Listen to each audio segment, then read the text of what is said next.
Hey, good morning. Let me turn off the music audio. Hey, good morning, India. Good afternoon in England and Europe, and good evening in California, and a sleepy time in East Coast. Welcome you all. This is MedBix webcast, healthcare media channel. My name is Ramana Anamraju, host of this webcast. We have a very special program today. We have a special guest. Uh, she's going to join in a few minutes. Following her interview, then I'm going to talk uh, about a famous scientist and a mathematician. Um, Really, the our guest, the chief guest speaker, would have helped her if she would have been there at another birth during the time in 1700. So she died with a pulmonary embolism because of the late pregnancy. So this doctor would have saved her. But there is a guest host joining me from Chicago, Jasmine Jackson. I met her teacher. I know her teacher, professor. Uh, that she one day she wrote a column, and I was so impressed. And she was writing passionately about women's issues and all those things. I thought a guy asking questions, then a woman with going through the same pain, she would have been a good one to ask questions. But anyway, I'm going to introduce Dr. Sophia Yan. She is graduated from MIT. Uh, uh, can you hear Sophia? Yes. Sophia, can you hear me? Yes, I can. Okay. So that problem with the um, um, she has some problem. I think uh, Jasmine, you got to figure it out. You have to increase the speaker volume. Um, but anyway, I hope I asked. But let me continue. Jasmine Jackson is from Chicago. She is my friend's as a professor there, and she's a student there. She was writing a lot of passionate issues about that, and then. Now, let me introduce Dr. Sophia Yan. She's from. I hope I'm saying right the pronunciation, the name. But she's from MIT. She did a biology in MIT. All the engineers home. Then she did a medical school in California. The rest of the schools are in California and residency in Oakland. And then she has a master's in public health, and she was passionate about a lot of issues, women's issues from get-go. She started an organization called sheheroes.com, and is about the women's the girls and young women can achieve anything they want.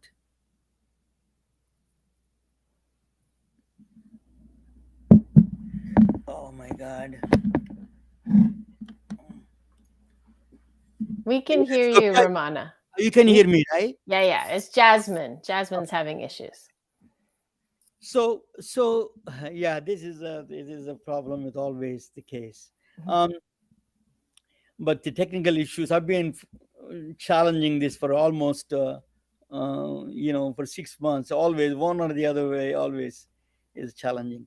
But anyway, Dr. Sophia has a master's in public health, and she is the founder of sheheroes.com. Is a non-profit organization that helps women. um, uh, the second one is that she's started a startup. When I met her in California, during my stay in California, I met her there in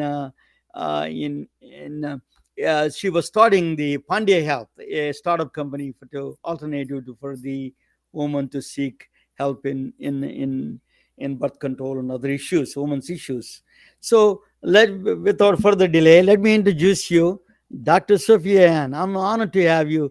Welcome, Dr. Sophia. Let me bring her to the table. Yes, Dr. Sophia, welcome. Thank you so much for having me here today. I'm here to go over contraceptives briefly, give you some updates on the latest and greatest, and then talk about periods optional. And before we start, I just want to throw a pitch out for plancpills.org. Given the reversal of Roe v. Wade in this country, it's really important that people know what are their options. So if you have any questions about medication abortion, please go to plancpills.org. Nonprofit has a legal hotline, a medical hotline, as well as telemedicine options if you need to avail yourself of those services. So, Romana, if you could throw Yeah. up the slides, that'd be great. Okay. So let me. And thank you, everybody, for joining. Great to see Pam. Great to see Dr. Nim Eilbeck. She's one of the doctors here at Pandia Health. So this is just showing you in the bottom right corner that the uterus is more happy if you make #periods optional. We'll hit that later. And then in the bottom left is Pandia Health. We are the only women-founded, women-led birth control delivery company. Just a minute. Give me one Yep. second. Romana, if you can go to the next slide when you're ready. Okay, 1 second. And actually, you can skip that slide and go to the slide after that as well. You want me to go to the next slide? Okay. Yes. And so this is just Pandia Health, PANDIA health.com. Check us out. We are the only women-founded, women-led, the only doctor-led company in birth control delivery in the United States. Next slide. So this is the slide that I think will shock, if you could go back one, many of you. I don't think people realize that the implant, the 3-year implant that you stick in your arm that releases hormone, where 30% of women lose their periods and they're like, yes, and 70% have lighter periods, beats vasectomy. So that's amazing. Then comes the IUD with hormone, and the IUD with hormone beats tubal ligation. Tubal ligation, for those of us with uteri, they go into you, they snip out an inch of your tubes on each side, and then they burn or tie them. And you can still get pregnant on that method, but the IUD vasectomy and implant beats tubal ligation. Tubal ligation beats the IUD that's with copper. And I know a lot of women are like, ooh, copper, no hormones. But it's really important for you all to know the side effects of the copper IUD, which is oftentimes more blood, more cramps. Because I answer stuff on Reddit as well as Quora, and women are always like, I have a copper IUD, so much blood, so much cramps. And I was like, did nobody tell you those are the 2 greatest side effects? And probably your physician told you, and you were just like, yeah, you tell me lots of side effects, whatever. But this is legit. More blood, more cramps. So if you're the type of person who's like, oh, is that blood leaking down my leg? Yes, copper IUD for you. But if you're the person like me who feels every single cramp, maybe not so much, because more cramps, more blood. But anything is better than pregnant. Then comes the shot. Unfortunately, for the skinnier women, it's not good for your bones. For the heavier women, it gives you the munchies. But again, being pregnant, the growing embryo eats all of your calcium, and you certainly will gain weight when you're pregnant. So better the shot than pregnant if that's a method that's best for you to prevent unplanned pregnancy. Then comes the ring. And I think what a lot of people don't know is there is a 1-year ring. And although it says put it up for 3 weeks, take it out for 1, that's just like a lot of hassle. You can just personally put the ring into your vagina. It doesn't matter how it goes, what orientation, it delivers the medication. It just sits there for a year. You don't have to have a period or an artificial withdrawal bleed at all. So that's Anovera, but we don't recommend it unless you're 30 years of age or older, because it doesn't have enough estrogen. And during age 15 to 30 to 35, you're building on your bones, and that's all you get for the rest of your life. And if you don't have enough estrogen, then you're not building up those bones. So at Pandia Health, expert care by expert doctors, we do not recommend Anovera until you're 30 years old. But if you're 30 and above, great option. There's the Nuva ring, and that's just one that you could change monthly, and you could either leave it in for 3 weeks, take it out for 1 week, have a withdrawal bleed, or as I mentioned before, that withdrawal bleed is totally arbitrary, so you could just leave it in, and the Nuva ring actually has 35 days worth of medication in every ring. There's no month that's greater than 35 days, so you could just change it once a month. And then comes the patch. You have to change it every single week. 52 times you could mess up. The pill, 365 times you could mess up. But know that there are 40 different pills, and at the very least 8 different progesterones. So if you don't like one progesterone, make sure you know the name of it and ideally the dose, and then tell your doctor, I don't like this one. And there are 7 other progesterones that you can try.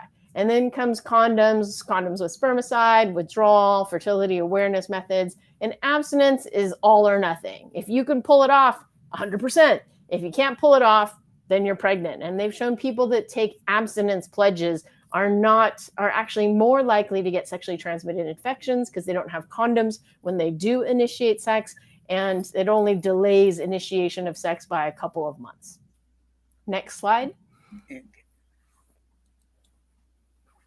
So new methods. There is a new patch. A lot of physicians were anti-patch because the original patch, the Ortho Evra and Xulane, it's generic, we see as equivalent to a 50 microgram pill. And if it's too much estrogen, then you risk blood clots. Too little estrogen, bad for your bones. But 50 micrograms of estrogen is a lot of estrogen. So we generally do not recommend the Xulane or Ortho Evra patch unless you have another drug that's causing your liver to rev up and eat all the estrogen. Otherwise, you risk blood clots. So they specifically developed this new patch, levonorgestrel, ethinyl estradiol. The key is it has 30 micrograms of estrogen in it. And as we'll show in the next slide, it has much less estrogen to worry about. However, it's not for people who have a body mass index of 30 or greater because it has reduced effectiveness as well as a higher blood clot risk. But it's called Twirla, and if your BMI is less than 30, then it's fine. It is pricey because it's new, it's brand name. However, if you're in the United States and under the Affordable Care Act, if you have insurance and your employer is not religious like Hobby Lobby or a Jesuit college, then it should be available for free. No copay, no deductible, as long as your doctor writes for it. Any FDA-approved method of birth control, if you have insurance under the Affordable Care Act, is free, no copay, no deductible. Next slide.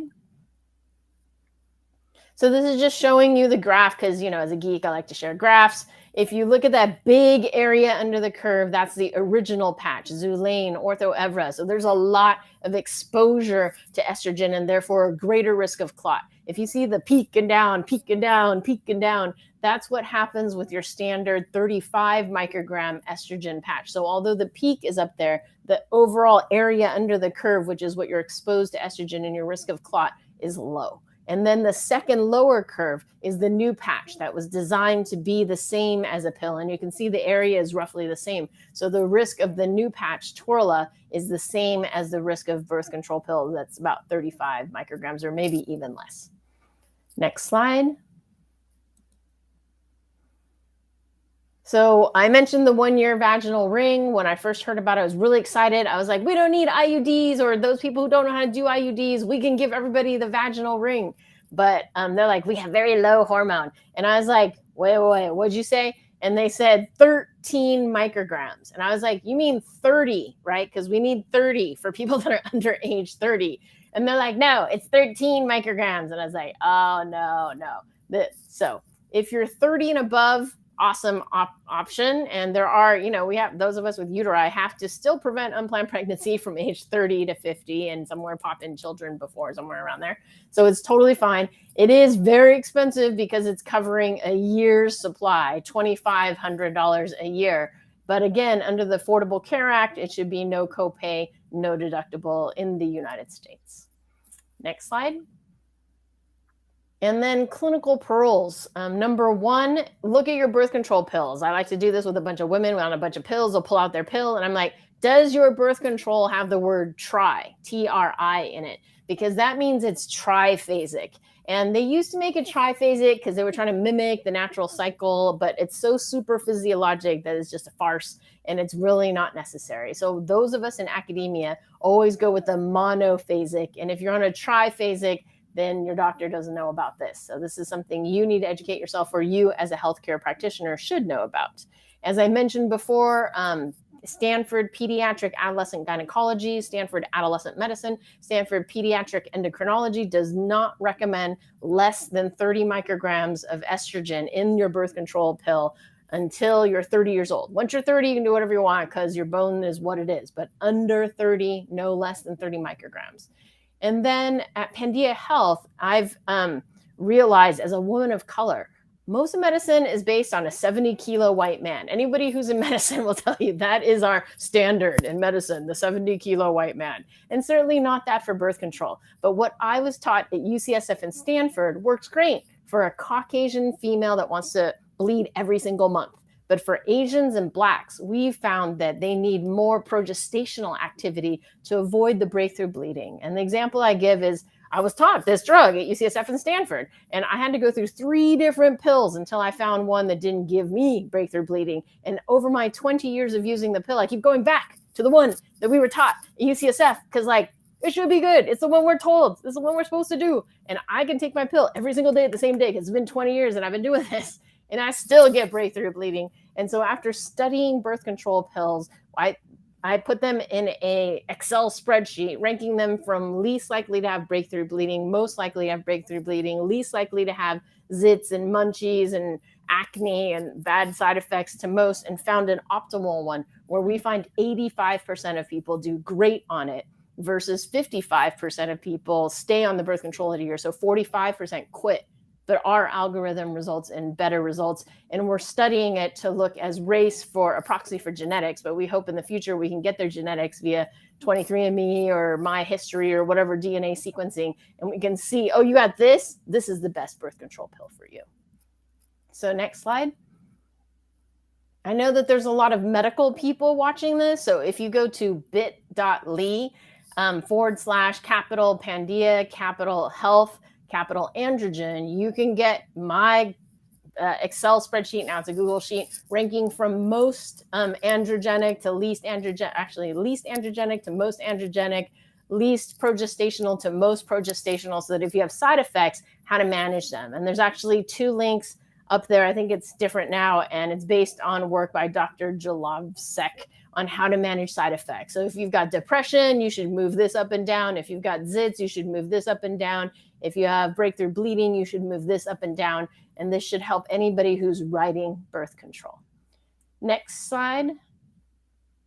So top 3 reasons for people missing a pill. Number 1 is they forgot. Solution: have an alarm, have a birth control holder. There's actually a technical holder that has the 4 weeks by 7 pills. And if you pop it out, it keeps track. And if you don't pop it out, then it signals your phone until you do it. It's pretty cool. They were away from home, so I always prescribe an extra travel pack to have in my backpack, my purse, and my suitcase in case my suitcase gets lost, and at least my purse has it, So make sure that as a healthcare provider, never withhold birth control. We teach that to every physician. What happens when you withhold birth control? Somebody becomes pregnant that doesn't want to become pregnant, and you're dealing with an unwanted, unplanned pregnancy that results in an abortion or something else. And then they didn't have a new pack. So again, give out a year's supply at a time. Learned from opening Pandia Health from the pharmacy side as a doctor. I'm like, I wrote you dispense 1, refill times 12. What are you talking about? You have a year's supply. But I didn't realize by doing that, I have chained the patient to the pharmacy every single month. However, if I write dispense 13 packs or dispense 17 packs, the pharmacy can always constrict that. And they can't expand it, but they can constrict it if the insurance is evil and they won't pay for stuff. So please write a year's supply at a time in the United States. 20 states allow insurances to give out a year's supply, but I can tell you as a company that deals with insurance that many insurances are not following that law. And then lastly, didn't have it in their hands. That's the whole reason I started Pandia Health. No one runs out of birth control on our watch. We deliver it by mail, set it and forget it. Never run out of birth control on our watch. If your doctor writes it and you have insurance to cover it, you pay us nothing. Next page.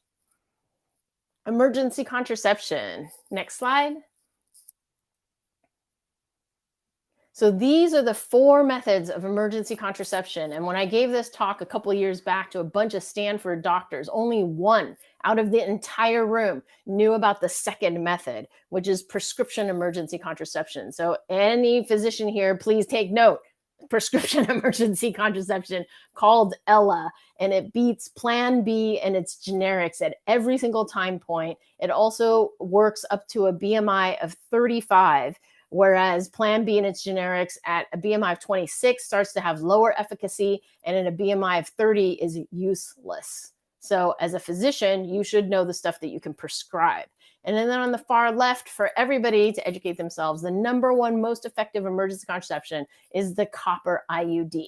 It's 99.99999% effective in preventing an unplanned pregnancy within 5 days of a contraceptive accident, sexual assault, condom popping, forgetting to take your pills 3 days in a row. Though it does require procedure, and as I mentioned, there's side effects to the copper IUD, they recently tested the levonorgestrel IUD, which you see below there, and it had a failure rate of, I think, 1 out of like 317, whereas the copper IUD had 0 pregnancies out of like a similar number. But it has fewer side effects, and who better to put in a long-acting reversible contraceptive than somebody who just had an oopsie, because they might have another oopsie. So then comes Ella. All of these methods you can use up to 5 days after contraceptive failure, just most effective on the left, least effective on the right, and then third most effective. So why would you ever use the third most effective if you could get your doctor to write you Ella in case of future need, like a fire extinguisher sitting in the corner? And again, if you have insurance in the United States under the Affordable Care Act, no copay, no deductible, aka free. And then lastly, you can take a bunch of birth control pills now, a bunch of birth control in 12 hours. Google it. You have to have a very specific type of pill, and it has to be a specific type of dose. But if you got nothing else, better that than pregnant. Next slide. Just again, Plan B and generics don't work if your BMI is 26 or greater. So anybody with a uterus right now, please go look up BMI calculator, throw down your height, your weight, make sure your BMI is not 26 or greater, though 2/3 of the United States fits in that category. And if that's the case, you need Ella or an IUD. And if your BMI is greater than 35, your only option is one of the 2 IUDs. Next slide. So is menstruation obsolete? This is my passion as a person with a uterus, that you can make your periods hashtag optional. And Dr. Coutinho actually came up with this idea in 1999 with Dr. Shelley Segal, who was the inventor of Norplant, which was the 5 rod that used to go into your arm. Next slide.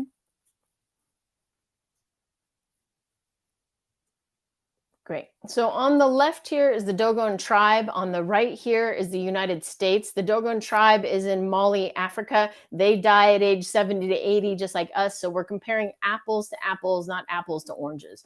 And they have 100 periods in their lives. So if you go to the second and the last line, 100 periods in their lives, we have 350 to 400 periods in our lives. So we have enough periods for 2 or 3 other women. And the reason why is they start their periods later, 16. We start our periods at 12 in the United States. Basically, 100 pounds or 22% body fat is when you hit menarche, and we hit that sooner in the United States. They have 7 periods a year. Again, nutrition, we have 13 periods a year. But more importantly, they have 8 or 9 children in their lives. We only have 2. They breastfeed for 12 months. We breastfeed for 0, 3, or 6 months. So they spend about 20 years of their lives pregnant or exclusively breastfeeding. How many periods do you have when you're pregnant? 0. How many periods do you have when you're exclusively breastfeeding? 0. And so it's more natural to be pregnant or breastfeeding, aka no periods, than this incessant menstruation that we're doing here in the more industrialized, more nutritionized countries. Next slide. So these are medical conditions that are better without bleeding every single month. And basically, every medical condition is better with a stable hormone than up and down, or with the birth control pill patch ring, 3 weeks up, 1 week down, 3 weeks up, 1 week down. Your body likes a stable hormone, particularly seizure disorders, diabetes, but also asthma, arthritis, depression, acne. If you have menstrual headaches and you only get them around your period, if we eliminate your period, no more headache. Next slide. And then the number one cause of missed school and work in the United States, but also other countries, is bad, evil periods under the age of 25. And I've seen, whenever I give a talk, even to a group of women CEOs, 10% will come up to me afterwards and be like, oh, my periods are so horrible. I don't know what to do. And I'm like, Do you not have health insurance? You are the CEO, but startups, we don't necessarily have health insurance, but a lot of us have health insurance. There are significant others. So if you are missing school and work, please see a doctor. And I know people like, it runs in my family. My mom has it, my aunt has it, grandma has it. Just because it runs in your family doesn't mean it has to be. And the example I give is my family is blind as a bat, but we all use contact lenses and glasses. We don't go around blind bumping into things, we take advantage of science and medicine. Same thing can apply to allergies. If I don't take my allergy meds, I go around going, I take my medicine so I can breathe and so I can function. If you're missing any amount of school or work, please see a doctor. And then academic competitiveness. I have to pitch from Asian, Tiger Mom, Silicon Valley. I have 2 daughters. Who's going to do better on the SAT? My daughters, who have a 0% chance of random blood hitting them on the day of SATs or finals, or your daughter, who my daughters who won't have any chance of that, versus your daughters who have a 1 in 4 chance of bleeding on their finals or other things like that. Next slide. So it's really hard because we as physicians in healthcare are always like, you must bleed every single month. And yes, if you are 2 years after your first period in a first world country, we gave you enough nutrition, you should bleed every single month. However, once we know that that system's all good and it's working, then we have the technology to make hashtag periods optional. And actually, every time you build up that lining, you risk endometrial cancer. Every time you pop out an egg, we don't know if it's the popping or the healing, you risk ovarian cancer. The only way to decrease your risk of ovarian cancer is by going on the pill, the patch, the ring to turn off that egg popping every single month. If you do that for 5 years, it decreases your risk by 50%. And the only other way to decrease your risk of ovarian cancer is take out your ovaries.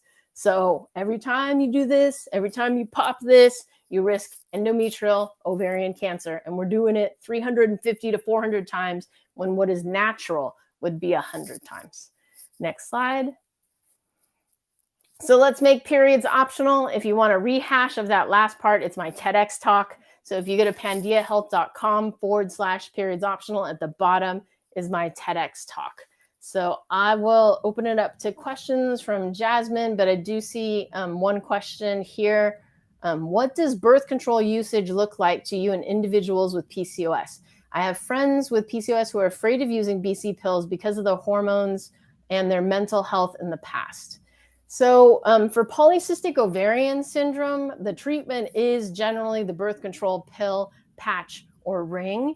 But you can also do just a progesterone only option if they notice that when they go on the pill, it affects their mental health. Each person is different, so each person has to try it. And each person has to figure out, is it the estrogen affecting their mental health or is it the progesterone? And oftentimes it's the progesterone. If it's a progesterone, as I mentioned, there's 8 different progesterones. So which one did you not like? And did you try the other 7? But if you just don't want to go there, you can get an IUD, which continuously gives you progesterone. It may not block the cysts that may form because sometimes there is ovulation with an IUD or an implant or a shot. The shot is probably the best one at blocking that, but I already told you about the side effects. It's, deciding that with your primary care provider. And then also for polycystic ovarian syndrome, you can treat it with progesterone for like 7 to 10 days, come off, and then have a bleed every quarter. So you could just do that. But I would say that's not optimal treatment. And then there's also metformin to treat the metabolic. So I would suggest metformin plus a birth control pill, patch, or ring, but not tolerating that IUD implant shot, not tolerating that, doing just the progesterone withdrawal. But definitely consider metformin as well. So before I bring Jackson, if you cannot hear us, just type the question, Jasmine. But you're frequently mentioning is now I realize it being a woman is harder, much harder than studying quantum physics. That I studied quantum physics. I tell you, I'm keeping track of all this thing. My head is spinning. One of the things that I have is you're frequently mentioning the BMI is a very significant biomarker there. What is that? But BMI does it with the woman. Great question. So, sorry, I didn't explain. BMI is the body mass index, and it's your height and your weight and corrected for your height. Because if you're taller, then you can have more weight because there's more bones and more body to cover. But it's a proxy for metabolism, and there are some drugs that vary by your BMI and some drugs that do not. And we're seeing that a lot of birth control pills vary by it. And again, it's because everything is based on a standard patient. And it's not a 70-kilo white male, certainly for birth control, maybe a 60 or 55-kilo woman. I don't know what it is. But when you wander, 2 or 3 standard deviations from what was tested on, then you're going to expect that it's not going to work as well. However, the IUD, the implant, and the vaginal ring are all fine, regardless of your BMI. But a pill you take by mouth has digestion and dispersion, and that's probably why it's affected. And they've actually tested doubling up Plan B, and originally they thought it would improve its performance, and it improves it a little bit, but not as good as if you didn't have that higher BMI. So it's insufficient to double up on Plan B. Thank you. Jasmine, can you hear us, or if you cannot hear, type the question if you have any questions there. But Yes, I I don't can know. hear you. Can you hear Yeah. me? Okay, we can hear Yes. you. Go ahead. And we can see you too. And now We you can can see. see me. So thank you so much, Dr. Sophia, for taking your opportunity to speak with us today. I think that you did a very thorough presentation with making the parallels because when I was in college, I suffered from PCOS. So, like the first question with the lady talking about the PCOS, I was like, okay, that was going to be my question. And when I was in college, okay, so I was away from home, and insurance is kind of weird when you're a college student. So I would just like go to the ER because I would have these severe, real periods. So I'm racking up bills at the ER because you're literally sitting there. But a lot of times, what I got was, oh, you need to eat, I mean, eat healthy, you need to lose weight, try all of these birth control. It wasn't like a concrete thing. And so once I got out of college and then I kind of came home and was able to speak with other women, I was like, okay, well, the standard idea of what it should look like or what a person should look like didn't match what I was hearing. So, like, I would meet quote unquote skinny women and they would have PCOS, or I would meet really heavy women and it was like, okay, wait, so Yeah. what is happening here? So I think when you do the two parallels between the different cultures, that really makes a lot of sense because we have these parallels and we're making these connections, but it varies. And I think the question about the BMO really matters because it particularly matters on each person individually.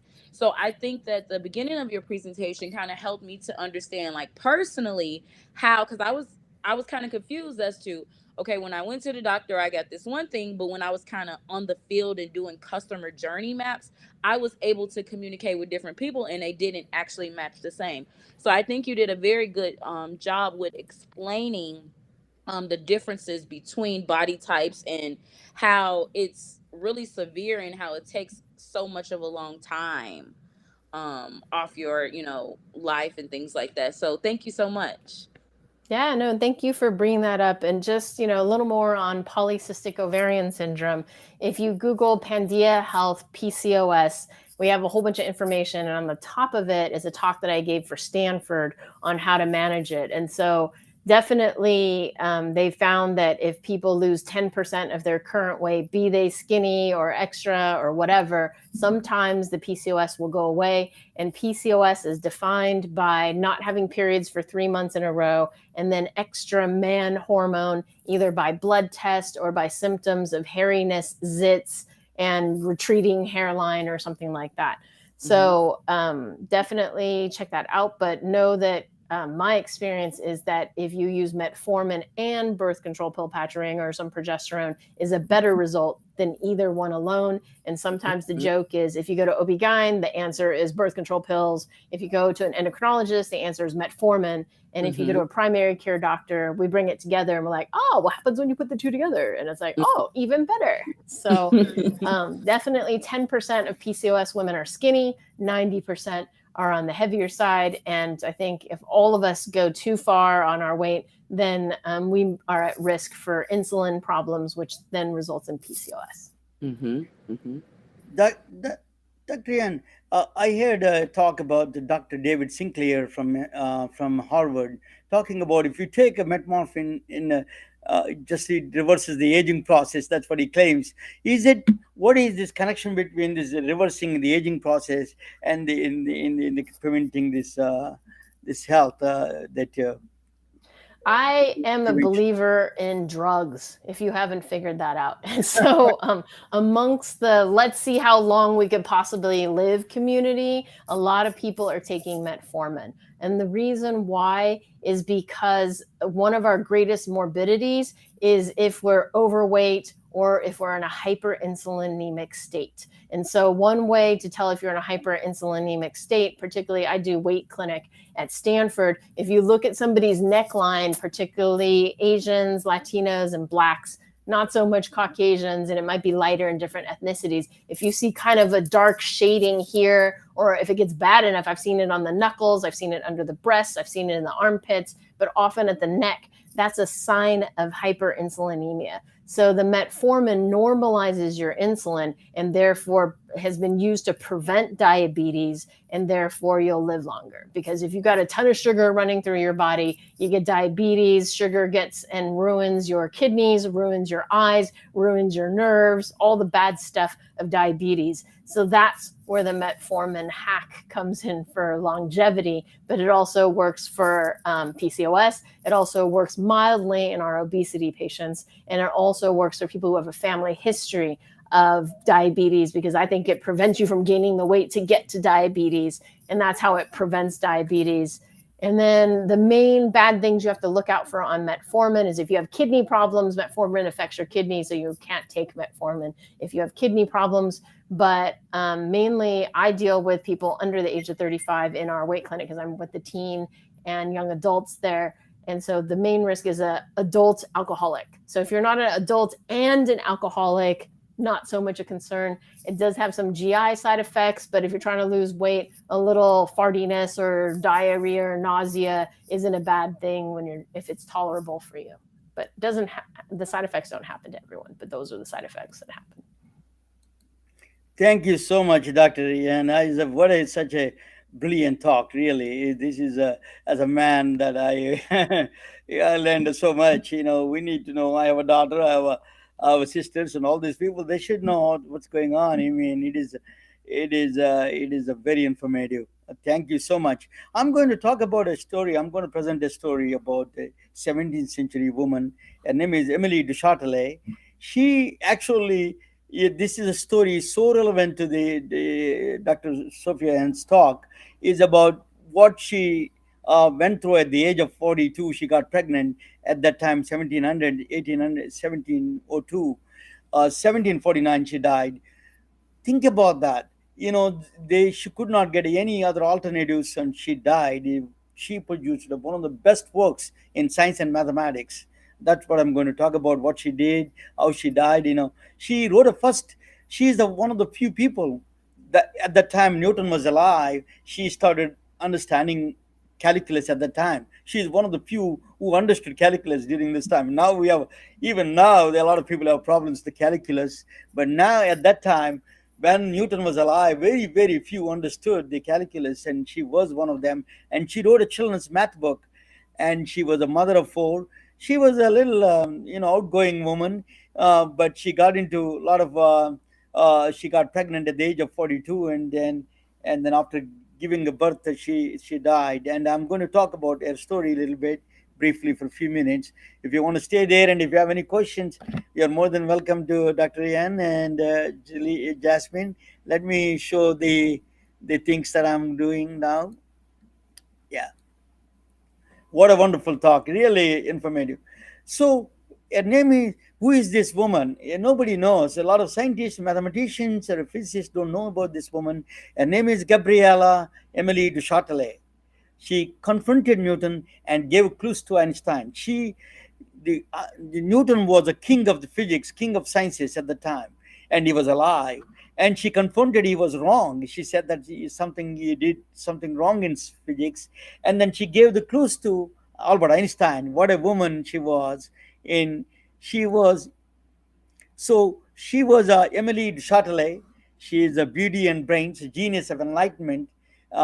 She was uh, I have a T-shirts. I made it, for every chapter that I do, I make a T-shirts and coffee cups and pillow covers. And you can.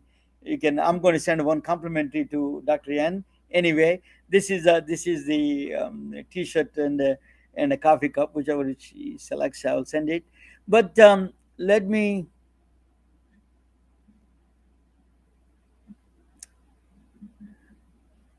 This one I am trying to close this. Yeah. So, Enlightenment, Age of Reason, 1637. This is to 1850, reason of over superstition. There's a lot of superstitions during this time. This is a period called Enlightenment period, Age of Reason. Reason over superstition, tolerance over hate, scientific endeavor over beliefs. These are all a big shift in the human civilization took place between 1637 and 1815. So then Gabriella is 70. She was born in 1702 and she died at 1749 at the age of very 47 of 47 she died. So she was the Enlightenment period. Johannes Kepler and Rene Descartes, and but Johannes Kepler did the planetary motions, the laws of the planetary motions, and the Rene Descartes did a he combined the algebra. You can represent the shapes, geometrical shapes with the algebraic equations. Baruch Spinoza is one of the universal. He was kind of a proponent of the universal spirituality, and is a great. He was the is a he was Albert Einstein's favorite philosopher. In fact, Baruch Spinoza, and then Immanuel Kant is a modern day CXO, user experience guy. Everything you need to experience, that is in terms of philosophy. That is only empirical, and experience is more precedence over even empirical formulas. He says. So I would call him as the first user experience father of the user experiences, CXO. Then Isaac Newton is a legendary, and he put the laws of the Newtonian laws, the rackets going up or down, or the cars moving today because of Isaac Newton. And the Leibniz is a contemporary of Newton, and he did a lot of calculus, and he was one of those people had a long rivalry with the Newton. And Benjamin Franklin is a polymath of the United States. He invented the bifocals and the other. He was a constitutional. He drafted the first constitution. Adam Smith is a free enterprise. He promoted the free. And this is the time of the Enlightenment period. She was born only in the sea of men. There's the only woman. She was the woman who wants to learn math and science, Emilie de Châtelet. So she was born into a wealthy family, rich family, and then she has a love for math and science. She got tutored. She cannot even attend the math and science schools, so she has to take a home class, home study. She did, and her father was teaching her math and science, and she created a lot of love for math and science. So what she did was she did she did she is from aristocratic family. So she built a city outside of Paris. She built a huge place, and she built a library with comparable to the Paris library compared to the French library, with all the books and everything. She imported the equipment from England, and she wanted to test the laws of Newton. Uh, One of the things, she had a suspicion that laws of Newton may be wrong certain area. So one of the laws in the beginning days, there's the infancy stage of the energy and motion. That was the thing. So she built this big beautiful place. Think about 1700s. That's doing this. So what is the problem is this is a kinetic problem is the energy of a moving bodies, that is a very infancy stage. The equations are Newton's first proposal was the energy of a moving body, the energy it produces while it's moving, it stopped at some place. It is a the is proportional to the speed. Its speed is velocity. That's what he thought in the beginning days, is a vis a viva, they call living force. And that's what it's proportional to v, velocity, speed. The energy that moving body produces is proportional to the directly proportional to the velocity of speed. But in fact, that is a problem. you know in fact, if you have a crash, people, if you have a this is what she found is that from the Leibniz, what the Chatelet found out, it is squared, not the is proportional to velocity, is proportional to squared velocity. It's a car going with a 20 kilometers per hour. If you hit somebody, that energy produces not directly proportional to 20. It is actually 20 squared, 400 times impact, that is. So the squared concept, she introduced the concept of squared, very fundamental, very important concept in physics. She introduced this on Emilie de Chatelet. And that square, that is a impact energy that produces is also always squared. That's the reason. If you see why atom bomb is so, Albert Einstein took that clue from her. Now, finally, there was a strong justification for considering mv square as a fruitful definition of energy there. Mc square, 20 kilometers per hour, is the way it produces. But this velocity speed of light is 186,000 miles per hour per second. To think about that, the amount of the energy it produces. So if the asteroid hits the Earth with a speed, you see the destruction. You just half a mile radius asteroid can destroy the entire Earth with that speed. The kinetic energy translated into squared speed. Squared speed. The atomic bomb, for example, is E is equal to mc square. C is a 186,000 miles per second. Think about that. The energy it produces is a way above because of the speed squared. That is the power of the atom bomb. So the Emilie de Chatelet, she is stood between the two giants of science, Newton and Albert Einstein, and she confronted Newton, and then she gave the clues to the Albert Einstein's equation. She is really a woman. She is a mother. She's a scientist. She's a philosopher. She was writing the final chapters in the. She translated Principia Mathematica from Newton to all the way to the French. That's what she did. Uh, so she actually wrote a small the children's mathematics book. She didn't like the books that is written for children. She wrote a book for children, math book. So she had 4 children, but unfortunately she got pregnant. She was a little promiscuous, and that's one of the problem at that time in France. You can stay with the two, a husband and a lover. She is living with the same. The Manazatoire came from there, and she was living with the husband and a lover. That was a but she had an affair with somebody else, and she got pregnant. But she was writing until the last day of her life. She was writing this, translating the Newton Principia translation to French. That is still a standard textbook even today. The relationship between the distance and the time and the speed.